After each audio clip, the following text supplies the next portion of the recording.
As young hockey fans growing up in the 1970s and 1980s, we were well aware of the great international players that were playing for Team Czechoslovakia, Team Russia, Team Finland, Team Sweden. We never thought these players would eventually make it to the NHL, but by the early 1980s, the floodgates were opening. The Czechs, the Swedes, the Swedes, the Finns, eventually the Russians. Now, this player really stood out for me because he had spent the better part of a decade with Český of the Czech League, and eventually was drafted at a very advanced age. He was 30 years old when the Oilers took him, and he earned 83rd overall of the 82 draft. Now, Jaroslav Pouzar, or Pouzar, depending on pronunciation, one of the best left wingers ever in Czechoslovakian history. At 5'11", 200 pounds. Kakovic was his hometown. He was a tremendous national and international player in the Czech Premier League, leading Czechoslovakia to a silver at the 76 Olympics and a fifth place at the 1980 Games. Now, he first became in major prominence for a lot of people at the Canada Cup in 76, where he helped the squad to get to the three-game final against Team Canada. Now, the Czechs lost that year, and he got a silver medal, but also the 81 Canada Cup got himself a third place. Now, a two-time world champion with Czechoslovakia in their infamous 76 and 77 dynasty. He also won a world silver in 78, a silver medal in 79, a bronze in 81, and a silver in 82. He was also the Czechoslovakian goals leader in 78 for Český with 42. Now, how he got to the NHL was quite interesting. He was released to the NHL by Czechoslovakian authorities after the 82 season, making him a strong prospect for the 82 draft despite his advanced age. The NHL had ruled he would have to enter the league through the 82 entry draft, rather through a special draft for Czechoslovakian players, as had been the case with two players released to the NHL 1 year earlier. Now, Edmonton started off playing him quite often. He had his debut on October 5th, 1982. He eventually won 3 cups with Edmonton in 84, 85, and 87, and also was part of the 83 team that made it all the way to the Stanley Cup in 83. Now, again, he left to play in Europe in the summer of 85, but returned during the 87 season to win an 87 Cup with Edmonton. Again, he played parts of 4 NHL campaigns with Edmonton, as well as seeing extensive playing time in Europe, especially in the German leagues. Now, first year with Edmonton, put up solid numbers, 33 points in 74 games. Only played 1 playoff contest, but get this, ladies and gentlemen, he scored twice.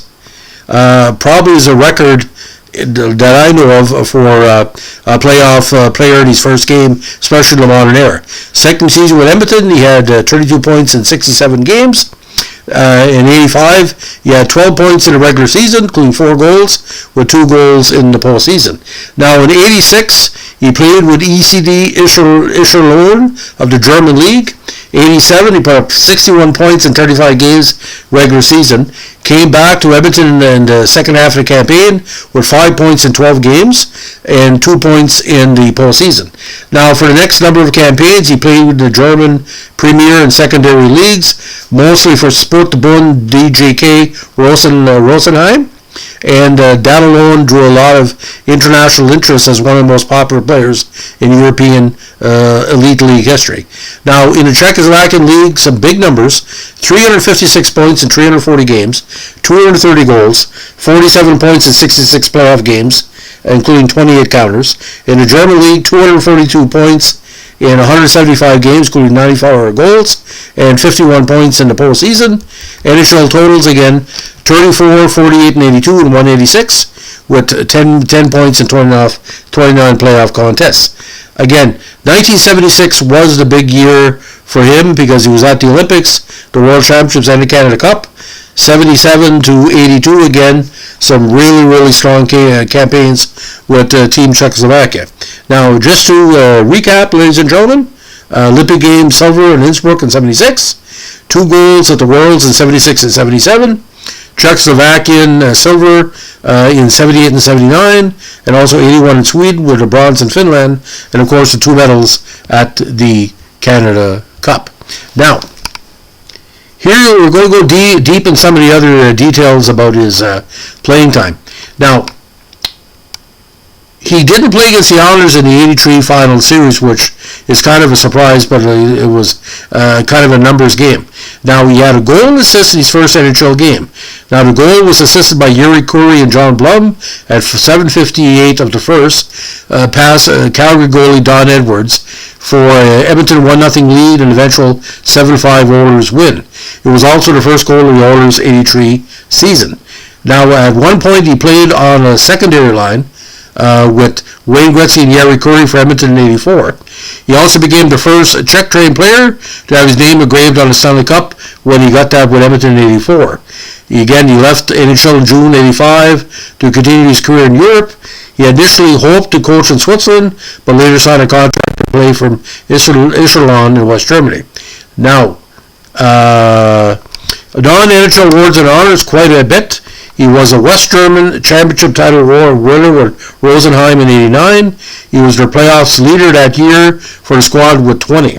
Now, on the coaching standpoint, he was named Seski's assistant coach in the 1990s and remained there until 2003. Now, for Seski, he was named sports manager, which is also known as assistant GM in Czechoslovakia, prior to the 2004 season and remained there for most of the campaign. He was also Seski's director of marketing prior to the 2005 season. So Jaroslav, smooth skater, I think he's really comparable to like a baby Yuri Curry with a little bit touch of Mats Naslund. Now, like most Czechoslovakian players, he had a little bit of a temper. I know there was incidents that they were challenging him on the ice, especially in the 83 season. And if you look at the raw stats, he wasn't scared to drop the gloves every once in a while. But what stands out for me, ladies and gentlemen, the reason why Edmonton won the Cups in 84, 85, and 87, they had good third and fourth line players that could be called in at a moment's notice, like Pouzar. And Pouzar didn't have the most playing time of any Oiler, but he had a consistent results on the ice. So, an elite German player, an elite Czechoslovakian player, elite NHLer. What was really nice about Pouzar, which a lot of people thought was going to happen, he wasn't sent to the AHL or the minor leagues for seasoning. As soon as he hit on the ice, he was ready to go, because he put a decade with TJ Motor Seski. And I look at that 78 season, ladies and gentlemen, a goal a game pays 42 counters in 43 games, just like 1980. Some really, really dynamite numbers. And again, Hockey Hall of Fame down the road, borderline, because the NHL totals are not there, but anybody can win 2 Canada Cup medals, 2 World Championship gold, Olympic silver, World silver 3 times, and World bronze once. That's a lot of recognition. So that's the story of the great Jaroslav Pouzar, smooth as silk, and let me tell you, you wouldn't see him on the ice, all of a sudden the puck was in the net. That's what you want from a player. And ladies and gentlemen, we're going to be doing a series of podcasts on the Edmonton Oilers dynasty of the 1980s. Keep tuned. We do one on Randy Gregg. We're going to be talking about some of the key players, especially in the 83-84 double back-to-back, the growth years of the Stanley Cup rise in 84. The loss of the Islanders in 83 and the eventual defeat of the Islanders in 84. Thanks for listening. Bye.